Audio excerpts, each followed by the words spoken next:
Look, most people fail this specific concept on the board exam because, well, they think prioritizing goals is just about asking parents what they want. And it's not. It is a strict clinical hierarchy. Making one mistake here doesn't just cost you the exam, it actually harms the client in the real world. Yeah, it creates this massive foundational crack. If you misinterpret the raw data at the assessment phase, the entire treatment plan that follows is just being built on the wrong architecture. You end up treating the wrong behavior at the wrong time. Right. Welcome to today's deep dive. We're jumping straight into the BCBA 6th edition task list. Specifically, we're focusing our lens on domain F and really zeroing in on F8. So for those following along, F8 requires practitioners to interpret assessment data to identify and prioritize socially significant, client-informed, and culturally responsive behavior change procedures and goals. Exactly. Our mission for this deep dive is to take you from just a basic, surface-level understanding of raw assessment data right up to an elite BCBAD level of mastery. And we really need to establish an authoritative clinical framework today. We have to move beyond just memorizing textbook definitions, All right. The flashcards aren't enough. They're really not. We are going to break down the exact clinical reasoning of why we select certain targets, how the underlying mechanics of human behavior dictate those choices, and honestly, how the top practitioners in our field filter out all the noise to architect life-changing interventions. So let's get right into the mechanics of this. F8 centers on this term, socially significant. Yeah. And it's a term that gets thrown around in clinics constantly, almost to the point where it loses its weight, I think. Oh, absolutely. A lot of people hear social validity or social significance, and they just assume it means teaching a client something nice or helpful or just whatever the parents requested during intake. Which is a massive oversimplification and honestly a dangerous one. Let's define what it actually means mechanistically to prioritize a socially significant goal. Yeah, let's break it down. It is a rigorous analytical process. It is not about picking what is easiest to teach. And it is certainly not about picking the goal you happen to have a shiny new therapy kit for. Right, the convenience factor. Exactly. Prioritizing a socially significant goal means selecting a target behavior that will maximize the client's independent functioning. And this is key. Maximize their contact with natural reinforcement in their daily life. Let's unpack that natural reinforcement piece for a second, because that is the engine driving this entire concept. Yeah. When we talk about fading artificial reinforcement, we mean slowly removing the structured rewards we use in a clinic, like, giving a kid a sticker or a token for completing a task. Yeah, the token boards. Right. We have to fade those out because the real world doesn't hand you a sticker for tying your shoes. Exactly the point. If we look at the foundational text, specifically Cooper's applied behavior analysis, this ties directly to the relevance of behavior rule. That rule states explicitly that a target behavior should only be selected when it can be determined that the behavior is likely to produce reinforcement in the person's natural environment. If you teach a skill that the natural environment does not reward, the behavior will just extinguish. It will just disappear the second the therapist leaves the room. Yes, 100%. The behavior extinguishes because there is literally no payoff keeping it alive. Right. And if we zoom out to the broader healthcare landscape, this has massive implications for medical necessity. Oh, for sure. Insurance funders. Right. Insurance funders are not paying us to be tutors. They are funding a medical treatment. They demand that targeted goals directly impact the client's safety and daily living by mitigating a core deficit. They want proof that what we are doing is actually moving the needle on the client's independence. Exactly. If a goal isn't socially valid, meaning it doesn't directly improve the client's life in a meaningful, contactable way, it simply isn't fundable. But beyond the funding, it just isn't ethical. We operate under an ethics code that requires us to advocate for appropriate services and maximize benefits. Wasting a client's time, taking up hours of their life to teach them a skill they will never use, that directly violates that ethical mandate. Let's ground this in reality, because I think an example helps here. I want to look at a real-world clinical example straight from our source data.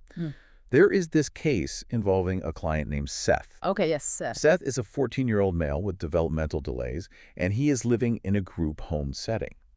Now, the data tells us he receives a small monetary allowance for completing household chores.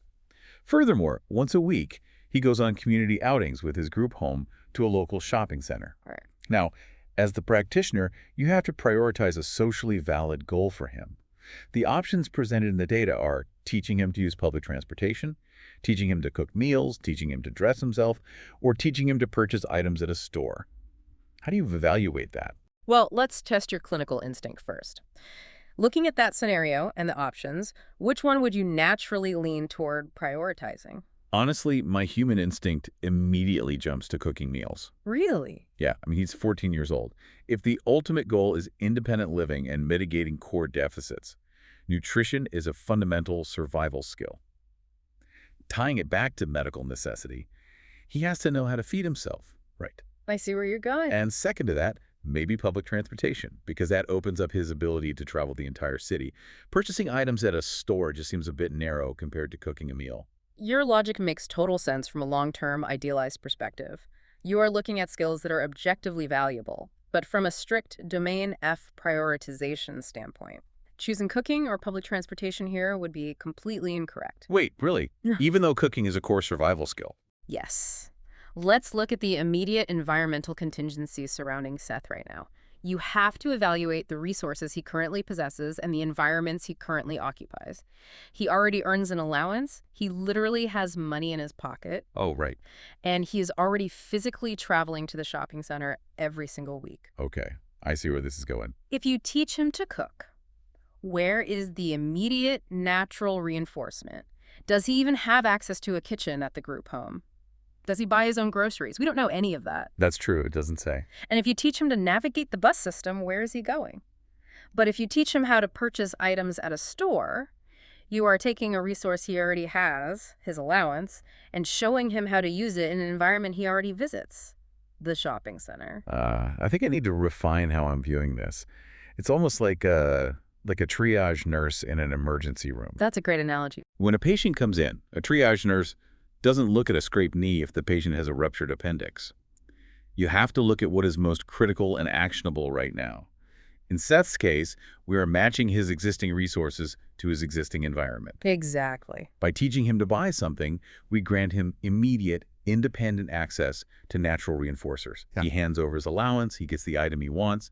The environment naturally rewards the skill immediately. Yes, and notice how different that is from just picking a good goal. Selecting public transportation or cooking might be fantastic long-term ideas, but purchasing items aligns perfectly with his immediate contingencies.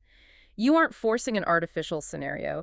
You are leveraging the life he actually lives right now to grant him independence. It's a subtle shift, but it changes the entire trajectory of the assessment. But let's transition, because while Seth's case makes perfect logical sense when we break down the environmental variables, the board exam is designed to test your clinical boundaries. Oh, they love doing that. They purposefully introduce competing variables to trick you. They want to see if you will abandon clinical logic when faced with a distractor. The exam writers are masterfully testing your ability to discriminate between a good idea, a convenient idea, and the clinically required priority. So let's expose those tricks. We're going to break down the most common mistakes and the specific traps candidates fall into. Let's do it. Trap number 1 is prioritizing cost-effectiveness over clinical need. There's a scenario in our source material about a practitioner named Rhonda. She is interviewing parents and teachers, looking at a variety of problem behaviors across a client's day, and she has to prioritize which target behavior to tackle first. Okay. One of the options presented is to prioritize a specific behavior because it lends itself to, quote, cost-effective procedures. This is a trap that catches highly experienced practitioners constantly. It catches them because we are trained to think about efficiency. In almost any other profession, optimizing for cost and efficiency is a sign of competence. Clinic directors are managing budgets, materials cost money, and time is a finite resource. Our brains are wired to find the path of least resistance. And efficiency and resource management are very real factors in running a clinic. But the clinical rule is absolute. You never select a target behavior primarily because it costs the least or is the easiest to implement. Cost is a secondary consideration for logistics. It is never the primary driver for clinical prioritization. So how should Rhonda be making that decision? She must prioritize based on chronic needs, safety, and increasing reinforcement for the client. Think about the ethical implications here. A behavior that causes severe social isolation or poses a significant risk must be prioritized over a mild, relatively harmless behavior that just happens to be cheap and easy to treat. Right. If you choose the easy behavior, you're serving your own operational convenience, not the client's clinical need. It's like a hospital deciding to skip a necessary complex heart surgery and instead just handing out bandages because bandages are cheaper and faster to apply. It might help the budget, but it completely abandons the patient. That captures the disparity perfectly. Which brings us to a much more intense and psychologically demanding trap. Trap number 2, treating aggression before severe SIB. And for anyone unfamiliar, SIB stands for self-injurious behavior. Right. This one is incredibly difficult because it fights against our basic human survival instincts. The source data presents a client named Aaron. Aaron exhibits both aggression toward the staff and severe self-injurious behavior. Now, if I am the practitioner in the room and I am actively getting hit, scratched, or bitten by a client, my physiological response, my adrenaline, is screaming at me to stop the aggression. Of course. I need to protect myself and my staff so we can even conduct the therapy session. And the instinct to protect yourself is completely valid, is a biological imperative. But this is exactly why the clinical hierarchy exists, to override our flawed human instincts in high-stress situations. Choosing to write a treatment goal to reduce the aggression first, simply to protect staff, is a fatal exam flaw and a major clinical error. Walk us through the mechanics of why that is wrong, because I know a lot of people listening are thinking, but if the staff is injured, there is no therapy.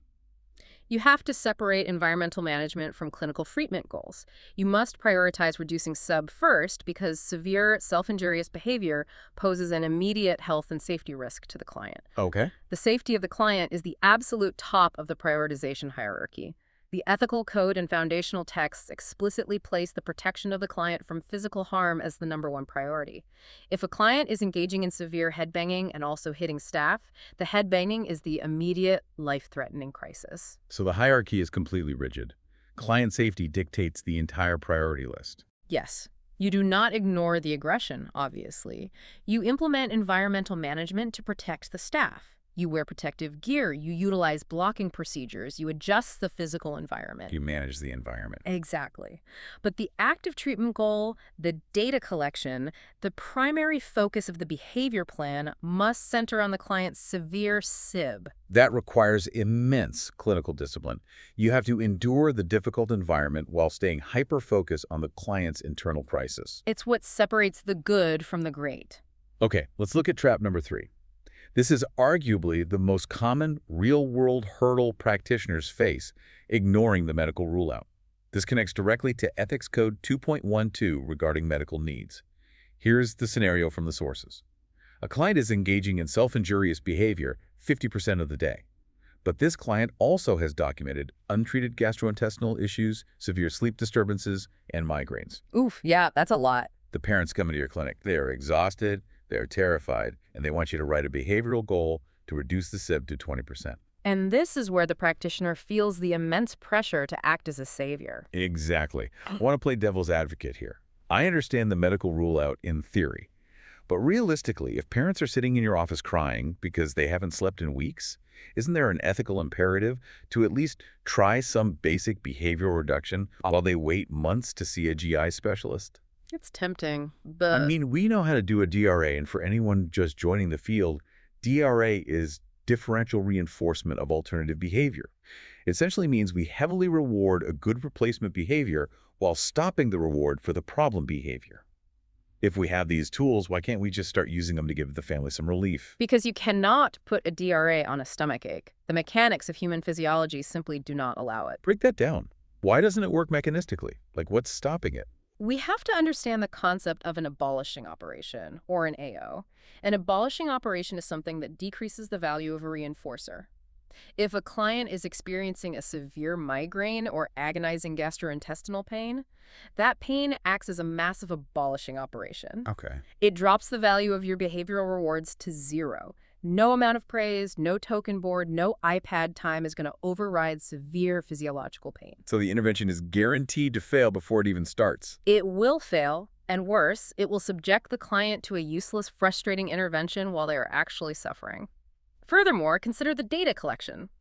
Practitioners love to take ABC data tracking the antecedent, the behavior, and the consequence to find the pattern. Sure. If you take ABC data on a biologically driven behavior, you aren't finding a pattern, you are just tracking noise. The antecedent isn't someone taking a toy away. The antecedent is a spasm in their gut that you cannot see. Wow. That makes a lot of sense. You're trying to solve a hardware problem with a software update. It's impossible. Which is why Code 2.12 dictates that behavior analysts ensure medical needs are addressed if there is any reasonable likelihood that the behavior is influenced by biological variables. Parsimony requires us to rule out the simplest biological explanations first. It is entirely unethical to begin behavioral treatment without clearing those medical barriers. So what is the exact process the practitioner takes in that moment, Yep. when the parents are right there? You document the referral to a medical professional. You provide support for the family regarding safety protocols, but you officially pause the behavioral intervention on that specific target until medical clearance is obtained. You have to hold the line even when the parents are desperate. That is a massive paradigm shift for people who just want to jump in and start fixing things. Yeah. So we've seen the traps. We know how the exam tests are biased toward efficiency, how it weaponizes our fear of physical aggression, and how it uses parent pressure to obscure medical reality. Yep. Let's distill all of this into a clear pattern recognition framework. Give us the exam strategy for navigating Domain F questions. Let's build an if you see this, choose this logical flow. This is how you need to process the question stems visually and conceptually. Strategy 1 is scan for danger.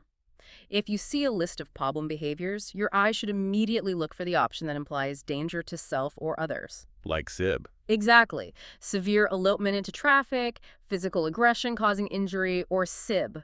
If you see danger, choose that as the highest priority target. Safety always wins. Okay, scan for danger first. What if the scenario is relatively benign and physical danger isn't an option? That leads to strategy 2, which is look for the natural reinforcement. If safety is not a factor, you lean on the relevance of behavior rule we discussed earlier. You ask yourself which of these options acts as a behavioral cusp. Let's define behavioral cusp quickly for everyone. A behavioral cusp is a target behavior that, once learned, suddenly unlocks a massive amount of new environments, new contingencies, and new reinforcers for the client. Think about a baby learning to crawl. Oh, that's a good example. Right. Once they crawl, they can reach new toys, interact with new people, explore new rooms. Crawling is a cusp. You want to choose the target that acts as a cusp and produces the highest rate of independent reinforcement for the client post-intervention. Just like Seth learning to buy items at the store with his own allowance. Got it. And strategy 3. Strategy 3 is your elimination rule. If you see practitioner cost, convenience, or ease of implementation as the primary driver for selecting a goal and an answer choice, eliminate those answers immediately.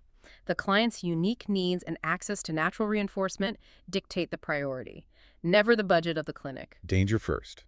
If no danger, look for behavioral cusps and natural reinforcement. Eliminate convenience. That is a highly functional framework. It really works. Before we wrap, I want to take this from a testing strategy to a high-level clinical perspective.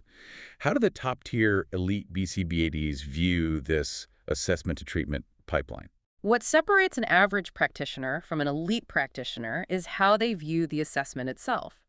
Average practitioners view Domain F assessments as a paperwork hurdle, something you have to finish so you can get to the real work of treatment. These checking boxes. Right. But elite clinicians understand that the assessment is the architecture of the treatment. That's the blueprint. Exactly. A behavior plan is only as good as the natural contingencies waiting to maintain it once the BCBA leaves the room. Top-tier clinicians use comprehensive prioritization matrices, like those found in Cooper's text, to evaluate every single potential target. They're looking at the big picture. They are asking high-level systemic questions. Will this new skill reduce negative attention from others? Will it open doors to new, less restrictive environments? They are looking at the long-term survival and thriving of the individual. So Domain F isn't just about finding out what is wrong with a client so we can fix it. No, not at all. It is about architecting the exact behaviors that will allow the client to survive and thrive independently. If you prioritize correctly during the assessment phase, you aren't fighting the natural environment during treatment, you are plugging the client directly into it. The natural environment takes over the reinforcement schedule, and the outcomes maintain themselves permanently. You are basically building a bridge between the client's current repertoire and the natural world, ensuring that when they cross that bridge, the world supports them. That requires an uncompromising commitment to clinical logic. Listen, if this helped you, follow behavioral intelligence Connemara Sanchez, share this deep dive with someone studying ABA, and leave a comment. This is how we grow and how I keep creating high-level content for you. And remember, mastering these concepts at a board exam level requires the right systems and the right guidance. For elite exam prep, advanced clinical tools, and professional growth systems, you need to visit Amethyst Therapy Services. Go to www.amethysttherapyservices.com to elevate your clinical practice, or reach out directly at info@amethysttherapyservices.com. We started today talking about how murky the assessment landscape can be, and how easy it is to let human instinct ruin a clinical hierarchy. But as we've seen, trust in the mechanics of behavior cuts through that mud. Before we go, I want to leave you with a lingering, advanced question to ponder. We talked heavily about balancing client goals and prioritizing what brings the client natural reinforcement and independence. But what do you do when a perfectly socially valid goal for a client, something that brings them undeniable independence, directly and aggressively conflicts with the deeply held cultural values of their parents? Where does your ethical duty lie then? Think about it.